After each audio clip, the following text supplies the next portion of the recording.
संत महात्माओं तो आशा करता आप स्वस्थ होंगे, ईश्वर की कृपा आप पर हो रही होगी। समागम देहली समागम चल रहा था और बड़ी खुशी आनंद का विषय था। सभी की नज़र संत महात्माओं के चरणों पे, गीतों पे, भजनों पे और वहाँ के दृश्य स्थल जो है प्रदर्शनी, उसका आनंद ले रहे थे संत महात्मा। एक दूसरे का दर्शन करके मन गदगद हो जाता है, बड़ी प्रफुल्लता, बड़ी आनंद वाली बात हो जाती है जब हम समागम में प्रवेश करते हैं। यानी समागम सारे गमों का वहाँ समावेश हो जाता है, सारे गम खत्म हो जाते हैं। तो संत महात्मा, कुछ संत महात्मा तो प्रदर्शन नहीं देखने जा रहे हैं, कुछ संत महात्मा लंगर के लिए जा रहे हैं, कुछ संत महात्मा प्रकाशन में जा रहे हैं, कुछ संत महात्मा पंडाल में बैठे हुए निरंकार का वर्णन चर्चा कर रहे हैं। आओ संत महात्माओं, अवसर आता है समागम में यानी सरोवर में स्नान करने का। ये देहली सरोवर की बात है संत महात्माओं। जब स्नान करने का अवसर आता है तो वहाँ पे जो सेवा दल लगे हुए होते हैं, बहनों का अलग स्नान गृह और भाइयों के लिए अलग होता है।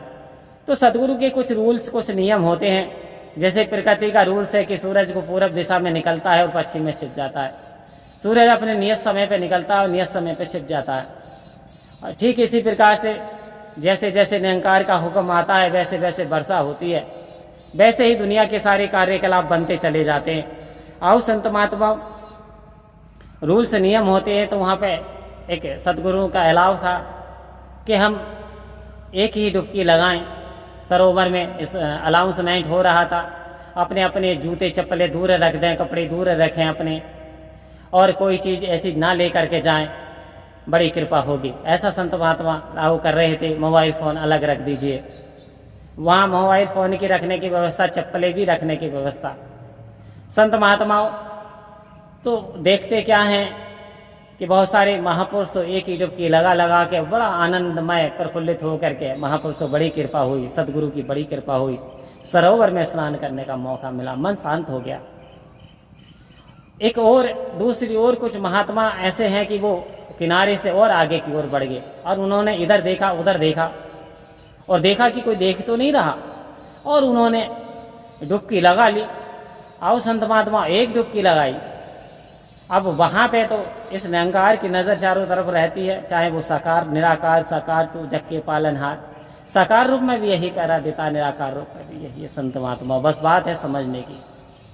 तो जो अंदर वाले महात्मा थे उन्होंने क्या किया, महात्मा का इशारा ना समझे कि वो इशारा दे रहे हैं, बस रुक जाइए महाराज बस, लेकिन फिर एक डुबकी और मार दी। महात्मा इशारा दे रहे हैं, वो आ तो नहीं सकते इतनी अंदर। फिर एक डुबकी मारने के बाद हाँ हाँ महाराज, हाँ हाँ हाँ हाँ आए, आगे बस बस महाराज आगे, ऐसा कहते हुए महात्मा का ध्यान थोड़ा हटा और फिर महात्मा ने एक डुबकी और मार दी। इस प्रकार से जो कि अंदर थे महात्मा, उन्होंने डुबकियां मारी 3 और 3 डुबकियां मार करके बाहर निकल आए।